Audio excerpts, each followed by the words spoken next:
চিন্তা করো সোডিয়াম, ঠিক আছে, সোডিয়াম থেকে একটা ইলেকট্রন শেষ করে কি হয় সোডিয়াম প্লাস।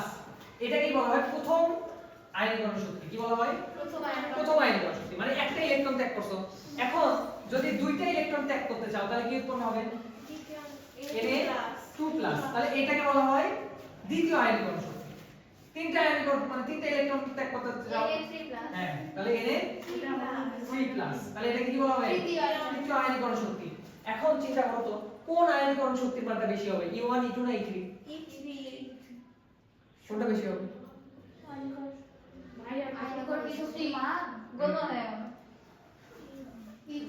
কোন আয়নীকরণ শক্তির মাত্রা বেশি হবে, E1 E2 না E3?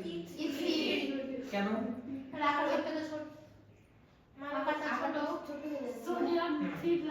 কনসেপ্ট ঠিক আছে, আকার ছোট হয়ে যাচ্ছে, মানে ব্যাপারটা কি চিন্তা করো।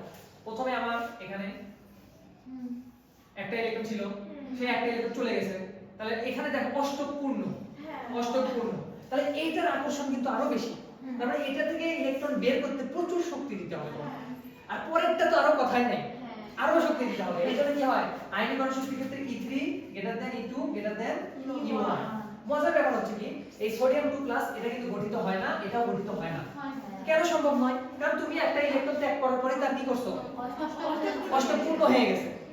এরপর যতই চেষ্টা করো না কেন আর ইলেকট্রন বের করা মানে খুবই কঠিন, বোঝা গেছে? এজন্য সোডিয়াম 2+ গঠিত হতে পারে না, আর 3+ তো প্রশ্নই ওঠে না। তাহলে একইভাবে ম্যাগনেসিয়াম 2+ পর্যন্ত গঠিত হবে, কিন্তু ম্যাগনেসিয়াম 3+ গঠিত হবে না অষ্টকপূর্ণ হবে, ঠিক আছে?